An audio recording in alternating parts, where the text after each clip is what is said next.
सावित्री सब्जी लेने बाजार गई होती है कि तभी उसकी नजर मिनी स्कर्ट पहनकर बाइक पर जा रही एक लड़की पर जाती है, जिसकी पूरी टांगे दिखाई दे रही थी। ये देख सावित्री अपनी आंखें बंद करते हुए कहती है, छी छी, शर्मो हया तो जैसे बेची खाई है आजकल की लड़कियों ने।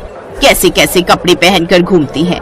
अरे इतने छोटे कपड़े तो हमारे जमाने में 5 साल की बच्चियां भी नहीं पहनती थी, जितनी अब 25 साल की पहनती हैं। बुड़बुड़ाते हुए सावित्री घर आती है, जहाँ वो टीवी पर सूर्य ग्रहण की खबर देखती है। क्या आज सूर्य ग्रहण है? ठीक है, तो जब तक ग्रहण है कोई भी खाना नहीं खाएगा।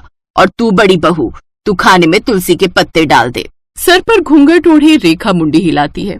कुछ देर बाद सूर्य ग्रहण लग जाता है। तभी रेखा का पति ऑफिस से थका हारा घर आता है और फ्रिज में से ब्रेड जैम लगाकर खाने लगता है।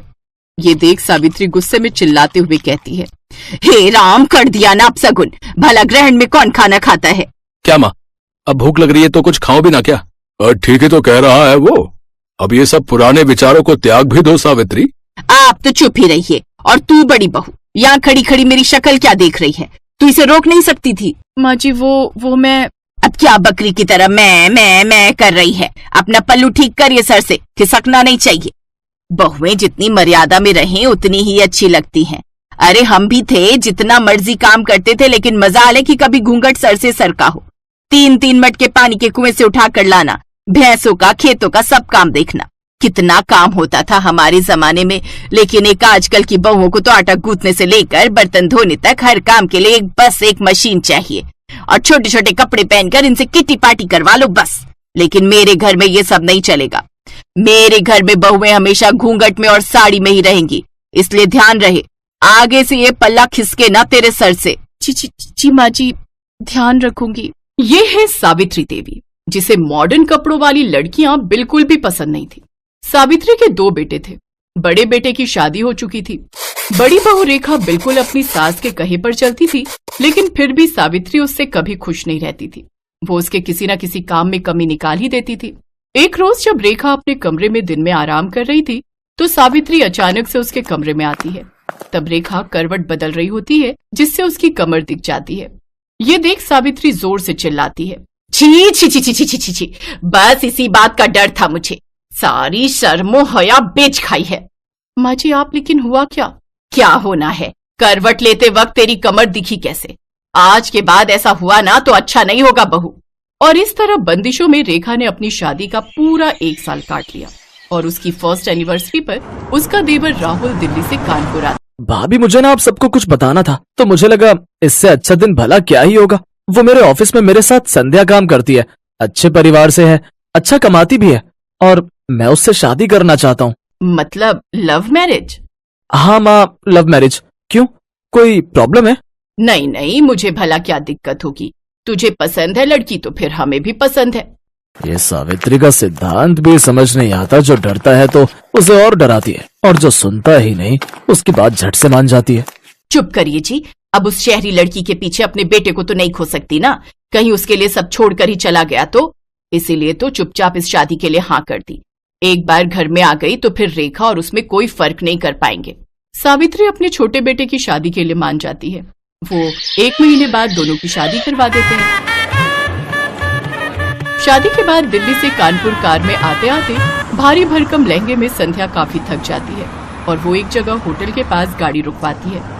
ड्राइवर, गाड़ी रोको, मुझसे अब और ये नहीं पहना जा रहा, ये भारी भरकम लहंगा। राहुल तुम यही रुको, मैं अभी चेंज करके आती हूँ। कुछ देर बाद गाड़ी आकर उसके ससुराल रुकती है।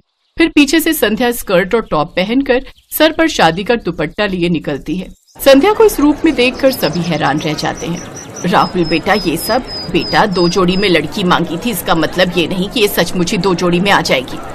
वो माँ, दूर का सफर था ना, और इसने लौटते वक्त लहंगे पर ही वोमिट कर दी, इसीलिए जो इसके हाथ में लगा इसने पहन लिया। ये राहुल का बच्चा झूठ क्यों बोल रहा है? चलो संध्या, माँ के पाँव छुओ। हैं? अरे नहीं नहीं, तुम रहने दो। अगर तुम झुकी तो न जाने क्या क्या झुक जाएगा। ओह थैंक्स, वैसे मैं खुद झुकने के मूड में नहीं थी। वो क्या है ना, मैं बहुत थक चुकी हूँ। वैसे माँ जी, हमारा बेडरूम कहाँ है? वो क्या है ना, मैं पहले बाथ शावर लेना चाहती हूँ। और राहुल डार्लिंग, तुम ना प्लीज मुझे बॉडी मसाज दे देना। आज सचमुच मुझे बहुत थकावट है। बताओ ना माँ जी, बेडरूम कहाँ है? संध्या बस 2 मिनट, माँ गृह प्रवेश कर ले। ओ प्लीज, थोड़ा जल्दी कीजिए ये सब formalities. I am really so tired. Savitri को मन ही मन बहुत गुस्सा आ रहा था, लेकिन वो कर भी क्या सकती थी। उसने चुपचाप उनका गृह प्रवेश करवाया और बहू बनकर संध्या अपने ससुराल आ जाती है। लेकिन संध्या के कपड़े देख सावित्री डर गई। ये नई बहू तो कुछ ज्यादा ही मॉडर्न कपड़े पहनती है। अरे पढ़ी लिखी नौकरी वाली है तो क्या हुआ, सर पर नाचेगी, जो मर्जी रुमाल जितने कपड़े पहनेगी। कहीं कल मुंह दिखाई पर इसने कुछ बेढंगे से कपड़े पहन लिए तो नहीं नहीं नहीं, इसे मुझे ठीक करना ही होगा। ये सोचकर सावित्री संध्या के कमरे में जाती है। अरे नई बहू, दिखा तो कल मुंह दिखाई पर क्या पहनने वाली है। ये वाली साड़ी कैसी है माँ जी? अच्छी है, लेकिन काला रंग, शादी के बाद ये सब रंग ना कुछ अच्छे नहीं लगते। और वैसे भी ये सिर्फ ब्लैक नहीं है, देखो इसके बॉर्डर पर रेड कलर भी है। जो भी हो, लेकिन तू ऐसी साड़ी नहीं पहनेगी। चल अब मुझे अपनी साड़ियां दिखा, मैं बताती हूँ तुझे कौन सी पहननी है। संध्या सावित्री को अपनी सभी साड़ियां दिखाती है, जिसमें से गुलाबी रंग की साड़ी देख सावित्री कहती है, हाँ ये वाली, ये अच्छी रहेगी, इसे ही पहन तू। जी माँ जी। शादी के तुरंत बाद सास का ऐसा बदलता रवैया देख संध्या हैरान थी। सावित्री ने संध्या की साड़ी तो देख ली, लेकिन वो ये नहीं जानती थी कि उसका ब्लाउज कितना हॉट बना है। शाम को मुंह दिखाई पर संध्या वो गुलाबी साड़ी हॉट ब्लाउज के साथ पहनती है। ये देख सावित्री उसकी साड़ी अच्छे से बांधती है। अरे बहू, ये सर पर पल्ला कर ले, सब मेहमान आएंगे ना तो उनके सामने यूं सर ढके घूमना अच्छा नहीं लगता। संध्या साड़ी पहनकर सर पर घूंघट रखकर बाहर आती है। ये देख मोहल्ले की औरतें बात करती हैं। मान गए सावित्री तुझे, मुझे तो लगा था कि ये मुंह दिखाई पर भी मिनी स्कर्ट पहन कर आएगी, लेकिन तूने तो एक दिन में इसे साड़ी पहनना और घूंघट रखना भी सिखा दिया। अरे मेरा नाम सावित्री है, सावित्री। अच्छा संध्या बहू, चल अब इन सबके पांव छूकर आशीर्वाद लो। सावित्री सबके पांव छूकर आशीर्वाद लेती है, लेकिन संध्या ये नहीं जानती थी कि उसकी सास किस खेत की मूली है। एक बार जो उसने साड़ी पहन ली तो फिर वेस्टर्न कपड़ों का नंबर तो कभी आने वाला है ही नहीं। अगले दिन उन सबको मंदिर जाना था, इसलिए रात को ही संध्या अपनी सास से जाकर पूछती है कि कल उसे क्या पहनना चाहिए। तुझे क्या पहनना है क्या नहीं ये सब तो बात की बात है, लेकिन तू इस नाइट ड्रेस में बाहर कैसे आ गई? हमारे घर में ये सब नहीं चलता। लेकिन राहुल ने तो मुझसे कहा था कि मैं जो मर्जी पहन सकती हूँ।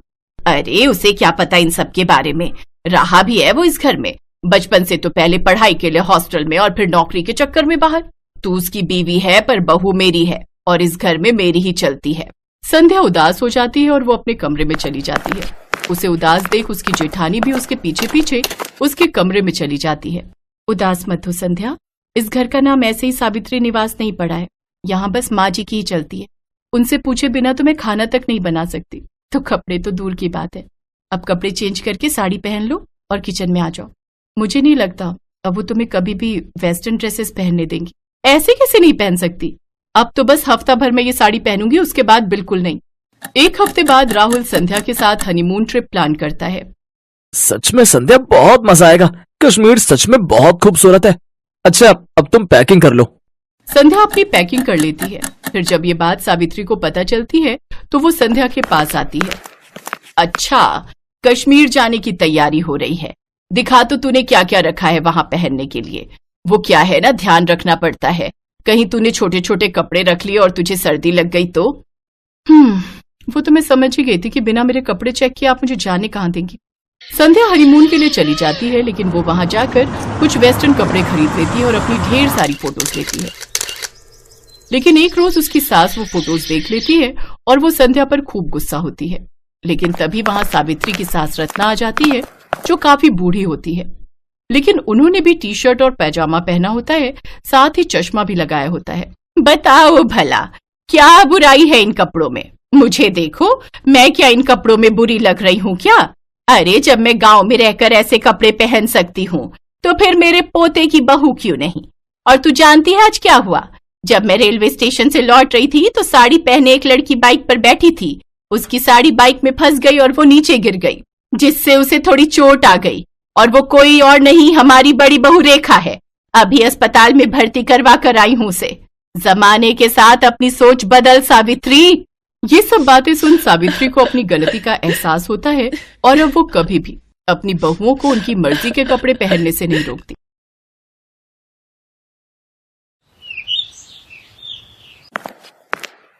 आज फिर इन दोनों बहनों ने इतनी पी ली कि इन्हें चलने तक का भी होश नहीं। गलती मेरी ही है, बिन माँ की बच्चियों को प्यार देने की चाह में इतना सर चढ़ा लिया कि इनके सही बुरे पर ध्यान ही नहीं दे पाया। और आज नौबत यहाँ तक आ गई है कि ये दोनों पूरी तरह बिगड़ चुकी हैं।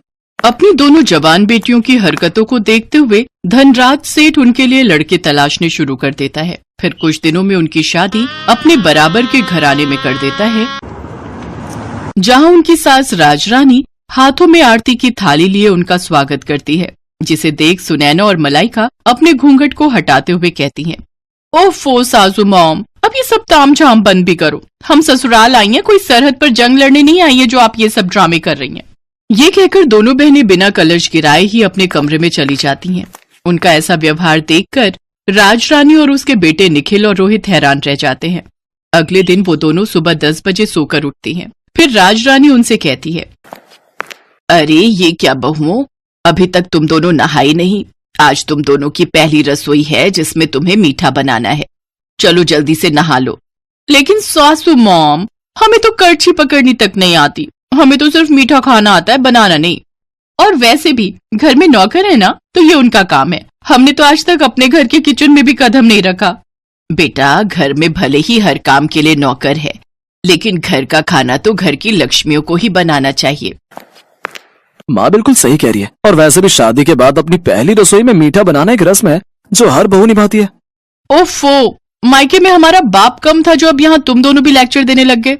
Live it. अरे सुनैना, चलो जल्दी से रेडी होकर बाहर पूल में आ जाओ। आज हम दोनों जी भरकर स्विमिंग करेंगे। कुछ देर बाद दोनों बहनें सब घर वालों और नौकरों के सामने स्विमिंग ड्रेस पहनकर आती हैं और पूल में जाकर नहाने लगती हैं।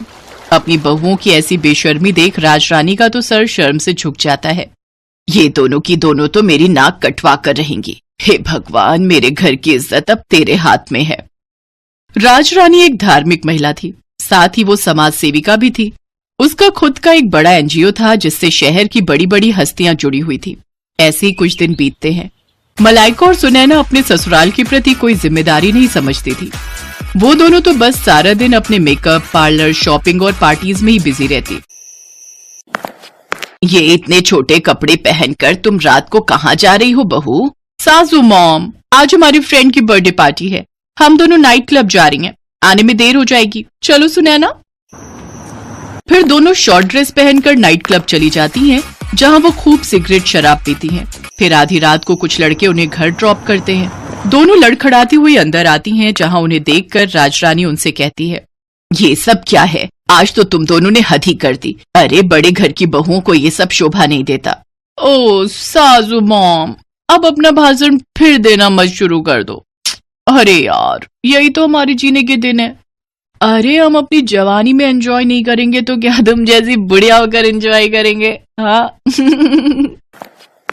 तभी निखिल और रोहित वहां आते हैं और उन दोनों को जोरदार थप्पड़ मारते हैं। ये देखकर दोनों बहनों को बहुत गुस्सा आता है और वो भी अपने पतियों के मुंह पर थप्पड़ कस देती हैं। हम आज के जमाने की लड़कियां हैं, मुंह तोड़ जवाब देना बहुत अच्छे से जानती हैं, तो ऐसी गलती फिर मत करना। फिर दोनों अपने कमरों में लड़खड़ाते हुए चली जाती हैं। ऐसे ही समय बीता। फिर एक रोज सुनैना और मलाइका अपने घर में लेटी थी तो उनके फोन पर एक मैसेज आता है जिसमें शहर के बाहर एक फार्म हाउस में रेव पार्टी का इनविटेशन होता है। Oh wow, rave party! Malaika, I am so excited यार। मैंने आज तक बस रेव पार्टीज के बारे में सुना था, लेकिन अब तो हम उसे एंजॉय भी करेंगे। ऑफ कोर्स, अगर लाइफ में हर चीज का मजा नहीं लिया तो क्या किया? We will definitely go there. दोनों बहनें खुश हो जाती हैं और शाम को तैयार होकर अपनी कार लेकर वहां पहुंच जाती हैं। पुलिस से छुपकर उस फार्म हाउस पर हो रही पार्टी में शराब, सिगरेट, ड्रग्स से लेकर सुख की हर चीज शामिल होती है। वो दोनों उस दिन ड्रग्स का सेवन भी करती हैं, जिससे उनका सर पूरी तरह घूम जाता है और वो एक अलग ही दुनिया में होती है। तभी एक लड़का जो कि नशे में होता है मलाइका को गलत तरीके से छूने की कोशिश करता है। तभी कुछ पल के लिए लाइट चली जाती है और जब लाइट आती है तो वो लड़का जो मलाइका को छेड़ रहा था वो मरा हुआ जमीन पर पड़ा होता है। कुछ ही देर में उस पार्टी में पुलिस छापा मारती है और सबको अरेस्ट कर लेती है। अगले दिन राजरानी अपने बेटों के साथ जेल पहुंचती है। सासू मॉम, निखिल, हमने सचमुच किसी का मर्डर नहीं किया, हमें बचा लो सासू मॉम, प्लीज हेल्प अस। हाँ रोहित, हमारा ट्रस्ट करो, हमें फंसाया जा रहा है। हमसे बहुत बड़ी गलती हो गई जो हम उस पार्टी में गए। आज के बाद हम कोई पार्टी नहीं करेंगे और ये सब काम सच में छोड़ देंगे। तुम दोनों को अपनी गलती का एहसास हो गया, यही काफी है। आकाश, यहाँ आ जाओ। और इंस्पेक्टर साहब, आप छोड़ दो इन्हें। जी मैडम। ये लड़का तो जिंदा है। हाँ, ये सब हमारे प्लान था, तुम दोनों की अक्ल ठिकाने लगाने के लिए। दरअसल ये सारा प्लान राजरानी और उसके बेटों का था, जो उन्होंने अपनी बहुओं को सबक सिखाने के लिए किया था। उन्होंने ही अपनी पहुंच का इस्तेमाल करते हुए इस पार्टी का आयोजन किया और ये सब ड्रामा रचा। लेकिन इससे मलाइका और सुनैना को अच्छा सबक मिला और वो दोनों अब बेशर्म से संस्कारी बहुएं बन गईं, जो अपने परिवार के साथ अच्छे से अपनी गृहस्थी चलाने लगी।